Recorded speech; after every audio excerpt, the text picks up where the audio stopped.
Hi everybody, welcome back to Enjoying Retirement. Today we're going to take a walking tour of Nassau on the island of New Providence in the Bahamas. Here are some of the sites we're going to talk about as we go along. My wife and I were there in May, I believe it was. We really enjoy walking tours. It's a great way to get to know a city, get off the beaten path, and talk with someone who's local there.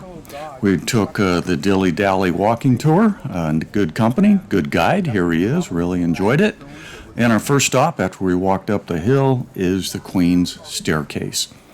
This was cut out of 102 feet of limestone by slaves in 1793 and 1794.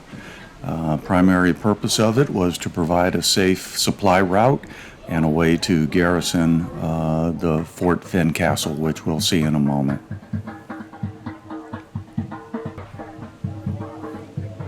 It's a very lovely walk. It's cool, it's shaded. There's water running down the left side there. Okay, well, maybe not running today, but it's very pretty, and you can just imagine how much work went into building this thing.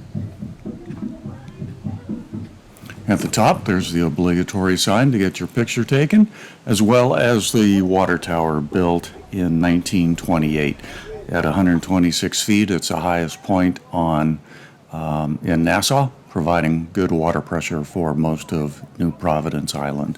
Up ahead, you'll see Fort Fincastle, triangular shape in front, semicircular in the back.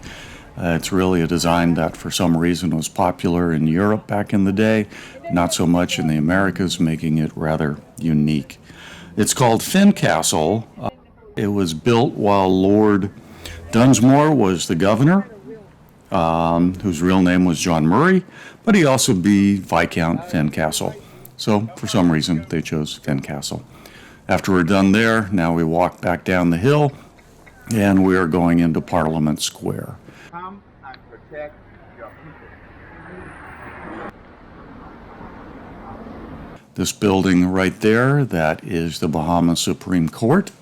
Down below it, towards the harbor, is Parliament Square itself, three primary buildings containing the Assembly, the Senate back there, and I believe the other building is for the Leader of the Opposition.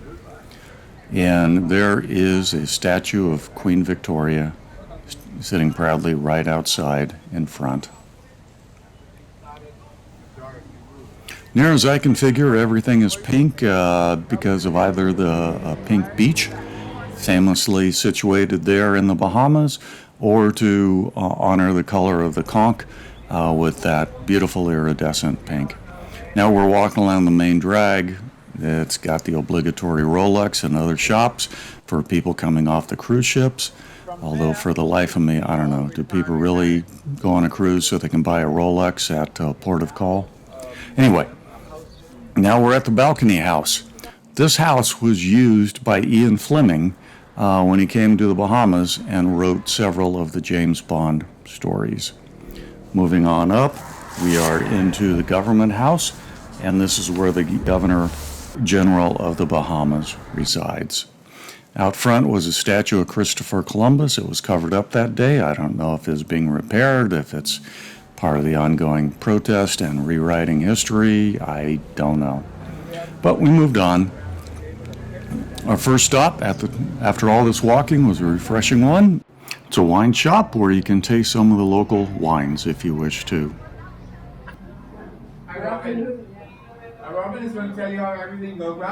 Mostly it was just nice to get outside, inside, out of the heat for a bit. Butterfly garden outside. Not sure if we saw too many live ones, but they have all these other ones up there. Next stop was a chocolate shop. Again, nice samples were given out here. And if you talk to the guide, he can take you to anything that might interest you in the area. They kind of make up their tours based upon what the group wants. Next stop was a National Art Museum of the Bahamas. I'm not going to show pictures inside, but I was fascinated by this copper relief on the outside. Apparently it's a pirate ship showing an ongoing battle. I just thought it was very well done. nicely put together. Take my picture.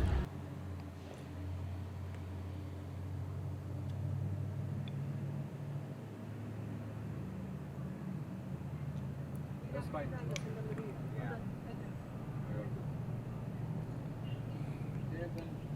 Yeah, I think it's better to be sideways. Here's a view from the back of the art gallery, in the balcony out back, looking down. So it's just a beautiful area. Big shrimp sculpture and all. Next was a John Watling's distillery. It's been there for 175 years. But first up, we make note of the wall. It's famous for James Bond, Casino Royale. Daniel Craig jumped over that wall. And apparently the distillery itself, which we'll see here in a moment, that was used as an embassy, one of the embassies in the film. Once you're inside, you get to see some really beautiful art, some of it over 300 years old, some maps, original maps that were drawn of the area. That's worth stopping for, whether you're into spirits or not. Looking at the artwork and everything is very nice. They'll give you a history and a free sample. I think this is a little slushy of rum. Again, on a hot day, a little bit of ice. What the heck? All right, so what you guys are seeing in front of you right here, this is actually our hand-cut well, okay? It's 74 feet deep, 200 years old, and the walls of the well are actually all carved out of limestone. The limestone naturally filters out the water, so you'll always find like 2 feet of fresh water at the bottom of this well. Fresh water doesn't always mean clean water, especially when people always drop their things down there. Now we're going to head inside to the main building. The guide will walk you through a little bit of it. You got the barrels, you got the bottling right there, the labeling. You can kind of see everything that's going on.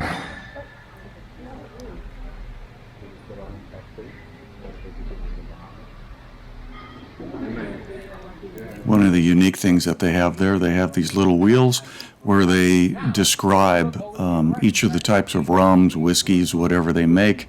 You can flip through it and read about each of the processes, which I thought was interesting and very well done.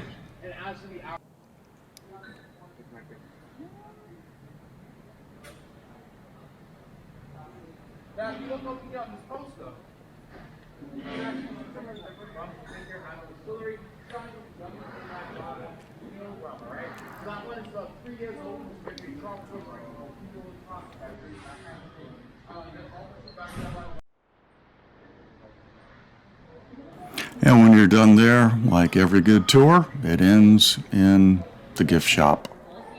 This one just happens to be a little more unique than you would see at Disneyland.